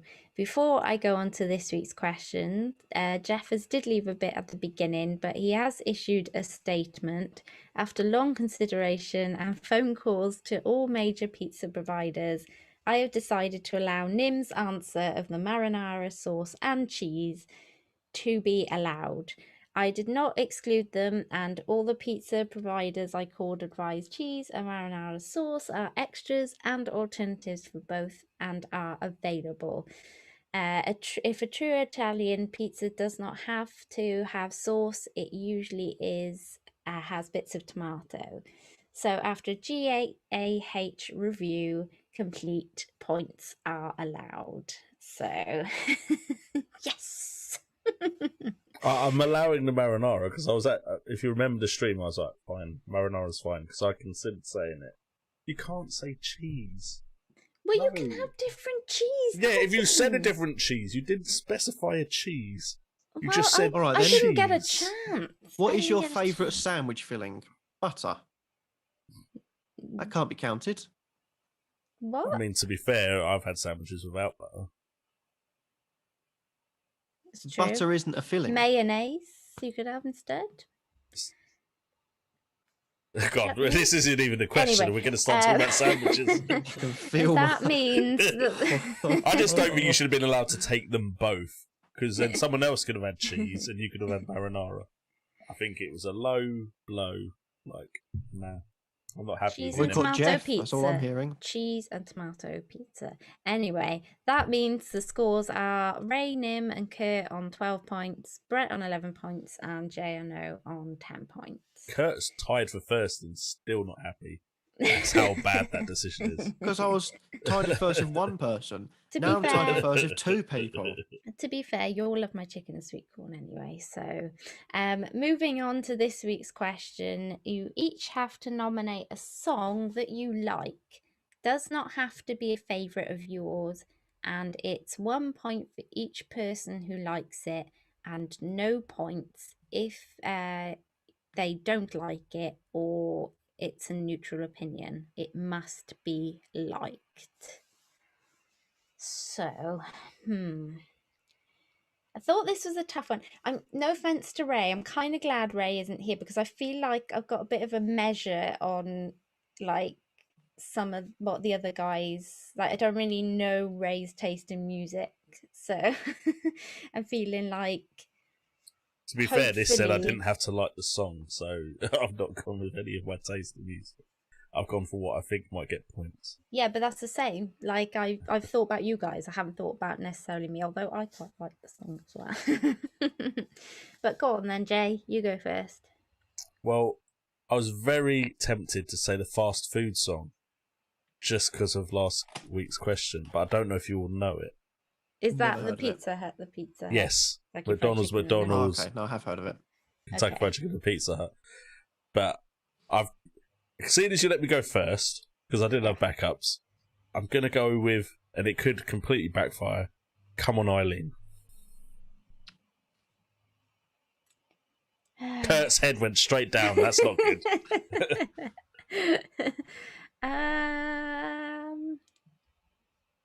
It's one of those ones that I'm happy Do you to sing dance it when to it if comes it's on? Do I like it though? Is the question.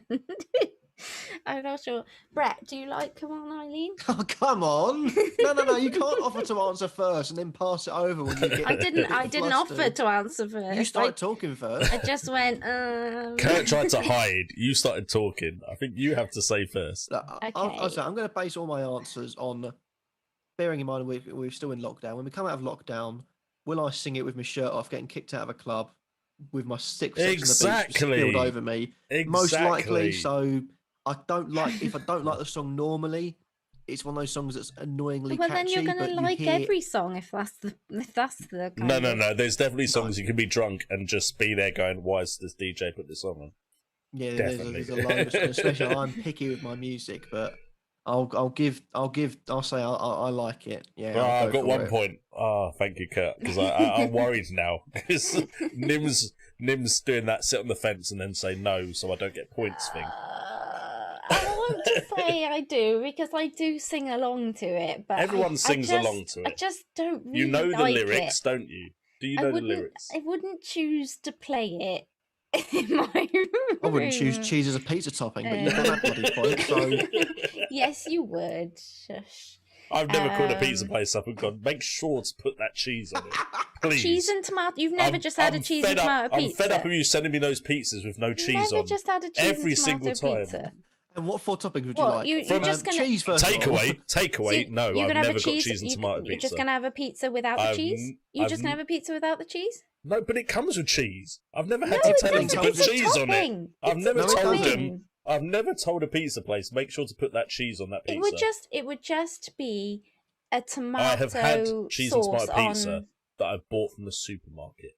Well, If I'm that's ordering cheese from a and tomato. takeaway, I've never had to say, please make sure to put that cheese on. No, well, cheese and tomato is When you still order a it on the topping. app, you have to take the cheese off. It's not Yes. an additional topping. That's the Look, problem. You Jeff can add has other spoken. cheeses. You can add extra cheese. Jeff has spoken. The points have been added. I know the points No are fine. taking them It's, away now. it's Jeff's corner, so it's fine. I just Yes. don't agree that it's a topping. Okay. Anyway, you all like my chicken and sweet corn, so what are the points anyway? So let's just If move he'd on. said no, but we'll give Nim the chicken and sweet corn because you let her pick Okay, up the toppings. stop talking. I was I'd be going to say fine. yes until you keep talking, and now I'm going to say no if you keep talking. I Till don't think you give You're not understand playing me this game very very fair. I don't How think has got to your head, little miss? Jesus fucking. I don't think you understand flipping- me. I'm quite happy to give the points up to stick to my morals. No. Go on. I'm going to say I like Come On, Eileen, because I will sing along to it if I've had a few. There you go. Go on, now Brett. you've got to wait for silent Brett. Go on, who's Brett. just Ruin- been ruin- sat He's there. not having it. He wasn't here for Pizzagate, so he's It's a no, like, what's it's a no happened? from me. Sorry, Oh. Almost a clean sweep. That's fair enough, because to be honest, I hate the song. But I still sing mate. it. Yeah. It's just one of those Yeah. like cheesy, like disco, like wedding Yeah, songs. I know. I'm not. Yeah. I don't love it, but I will. You're happily telling sing me you along don't to it. like weddings? I don't like weddings. Not the Actually, predictable songs. The predictable What do you mean you ones. don't like weddings? I don't when they like. put that Loving Grease each Lightning other, song on as agreeing to well. live together forever. Nim's I like, don't get rid of that. No. How dare they be committed to each other? New one every week, I don't please. like weddings. There you go. You heard it here first. I'm not. So a if fan. Aguero proposes, you're saying no because you don't like weddings. No, well, we can get married, but we're not having a wedding. Oh. You're telling me I don't get to come to your wedding with Aguero? No, I'm disappointed. you can come to the party that we'll have, but that's different to the wedding. Okay, so what about you, Kurt? What's your song? I was going to go away from my music taste, but I thought, no, I'll stick with it because it's bound to get no points anyway. But Living on a Prayer, Bon Jovi. Yes. Just yes. I That's knew a Brett was tune. going to say no to that. See, this is What's why I didn't go with any of the kind of halfway big there? ones, because I was like, I think Brett's just going to say no to them instantly. But yeah, I'm gonna say okay to that one. Yeah, That's a tune. tune. But Brett's a no for that one too. Sorry, Kurt. Yeah. Even when that intro with the whoa, it's like, oh no, I'm like, oh, another song I don't want to dance to. I'll just So- stick with my beat. We found out that Brett would be absolutely terrible in any sort of cheese room, in any sort of club.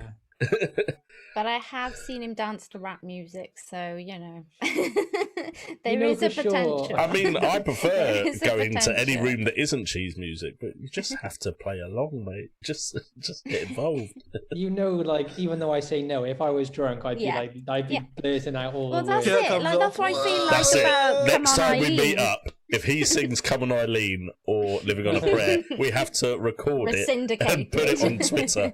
Just go, look, he said he didn't like it. Go on then, Brett. Give us yours. No. Oh, sorry. Wait. let you say it first. Yeah, I'm trying to think of a song that like you can't deny is a good song. but I'll try and stick a bit to some of my genre. I won't go for one of my metal bands because I know that won't be appreciated. Oh, come on, harsh. I'll say "Bat Out of Hell" by Meatloaf. Yes.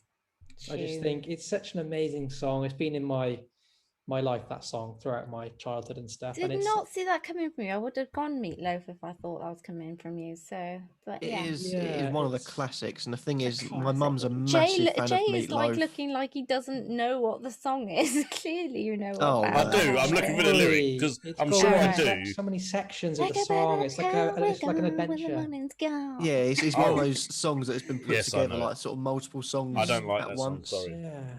that's not a Ooh. sing-along song. You can't I sing don't along. I don't like It's not a Meatloaf, sing-along but the song. thing is, I'm a massive fan of songs with a huge piano part or Yeah. keyboards in it, Yeah. and I think Or "Bat big Out of Hell" guitar is a pieces. phenomenal song. But It's got so many levels. yeah, so I'll say yeah, Yeah. For Too me. complicated for me. begrudgingly. Too many levels. You notice I've said yes to everybody. Come on, Eileen has a nice like Oh, 3 or 4 for goodness levels. sake. Okay, I'm going to take It's the a point moderate away. amount I of don't like levels, and Come On that's where I'm Eileen. sitting. It's I'm bored of it. Are you taking the point away from it? Okay, fine. No, I'm joking. Okay, I have gone a bit more out there, so I'm hoping this pays off because I'm hoping everybody knows it. But I'm hoping this particular audience knows it, as in Let me Kurt, get Jay, and Google Brett. ready. Yeah, you can get Google and mute if you need to, but I mean, Jay, you should definitely know it. I think that's dangerous Kurt ground. will know it, and I'm hoping Brett will know it and like it. But if you want to get Google ready just in case, my pick is Cult of Personality by Living Colour. That's a bit of a shock coming from you. So the CM Punk theme tune, Yeah. wrestling. Well, no, that's just cheating. You've gone for But- something you know I'm going to say yes to. But I like it, and I'm hoping you guys like yeah, it. but that's not a song you think that everyone's going to like. But yes, Oh, I'm playing to Fine. my audience. Hold on. You said "Come on, Eileen." You can't Yes, complain I about someone's mean- answer just playing to an Thank you, audience. Kurt. Thank you. no, exactly. I didn't play to audience. I was thinking of songs that everyone enjoys and everyone knows. Yeah, I think Brett's probably having a listen now to see whether he knows it. He I has to don't know really Cult well, of actually. Personality. He has I to know. really- Everyone knows Cult of Personality. I love the song, and the thing is, it's one of the songs that's on San Andreas as well. So if you Yeah. go back and play it, it's on like the rock radio station or whatever radio station they've got. So it throws me back immediately to spending hours upon hours on the PS2 playing that. So either way, it's a quality song. Yeah, I'll go for it. Yay, 1 point. No, sorry. Oh, boo. 1 point. I mean, if Ray doesn't give you, if Jeff doesn't give you the point, then he's not paying attention. Yeah, I think I'll say Terrible yes song. from Jay. No, Jeff. terrible song. Oh, awful. And Ray's also said yes, so if Brett says no. No. Ray's point doesn't count. He didn't turn up. What about you, Brett? You've been the toughest. You've been the toughest critic tonight. Ooh, yeah. I feel like Brett is the Craig Revel Horwood from Strictly Come Dancing. We're all saying, "Oh yes, quality song 10, 10, 10," and then 10, 10, Craig Revel 10. Bretsby 2. Two. Where'd that come from? No, this Love song it. was actually on Guitar Hero, and I was obsessed with Ah. Guitar Hero back in the day. So I Yep. played that song many times on Guitar Hero. Yeah. Just out of interest, what would I have got for the Fast and Furious song? Which Oh one was God, that one? not See You Again. Yes, that No, one. No. That would can't have got a stand it. point for me. That would have got a point from me. Like, I don't think I know it. I have to. You have watched Google it. Fast and Furious, haven't you? Then. Yes, I have. Okay. I It's the just one can't that was in the remember the song. movie that Paul. Is it Paul? Oh, is that the Paul actor's Walker? name? Paul Walker died during the making of Yeah, with Charlie Puth and some rappers. yeah. And some rappers. Paul Let me Walker, just, because my legend. dyslexic brain, I just can't remember it off the top of my head. So let me. You guys can't hear that, no? No. That would have got a point from me, Jay, anyway. Oh yeah, I would have said yes to that one as well. Well, I wouldn't have got a point for Kurt, so I've got the same points No. anyway. Yeah. And the other one I was thinking of was Bruno Mars, Uptown Funk. Oh, no. No. I don't mind that one either. by I the literally way- haven't said no to anybody yet. I will pretty much. By the most way, of them. Ante, I've already got 2 points, and I've got 2 points for the Fast and Furious song, so I've got the same points either way. I You're tell you saying what, too late to change your answer, but I've got 2 points, so I'm happy. I tell you what song I would have said no to, and that's any Kate Bush song. Yeah, you wouldn't have got that from me anyway. No, I definitely is a no from me. But I was most tempted other to just songs, meme it I'm and nice. say Whooping Up Gangnam Style. I could just see Brett there doing a bit of Gangnam. I love how he just doesn't say anything to that either. Just no. Oh, sorry. My mind was elsewhere then. Sorry, Nim, because I'm just reading what's happening in the Juventus Porto Champions League. Oh, okay. That the one that went How's it extra time, going? didn't it? It went to extra time. Mm-hmm. Porto have scored in the 115th minute, so Oh, 5 minutes wow. to go to win. And then Rabiot has scored in the 117th minute to equalise again.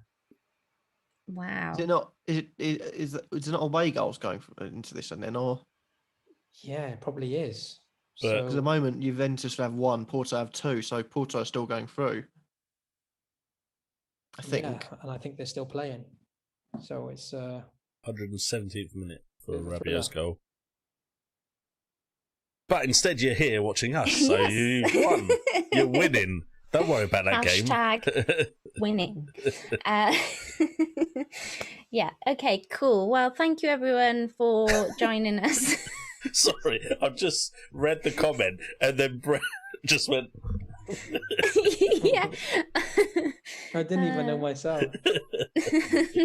Yeah, so it's just finished, and If you Porto sit have up gone a through bit and away further and goals. move over a tiny bit, Brett, you will be the picture. Don't worry, that picture will be me raging at me not getting points at some point.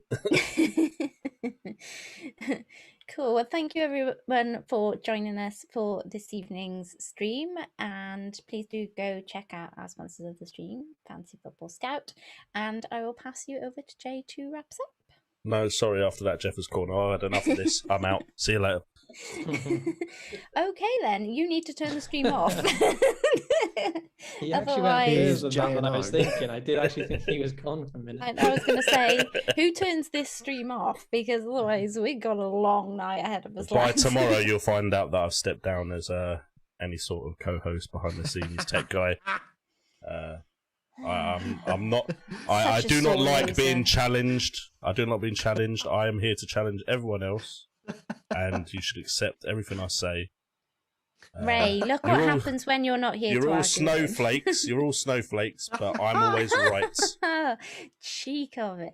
Does anyone Cheek know of what he's it. referring to, by the way? Kurt does. I- but I'm worried no I- one else does.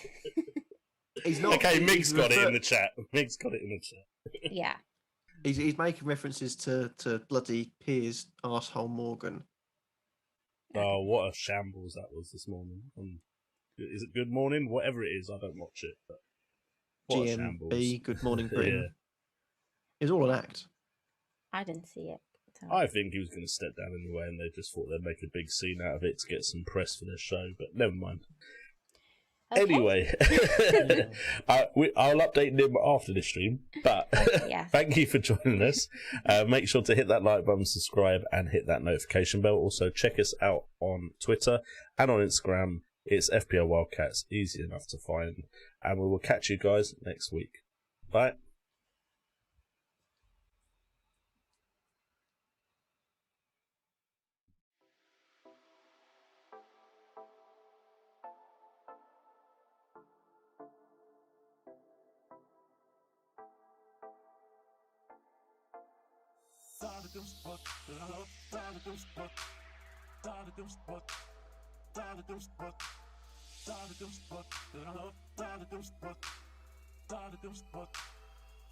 Spot.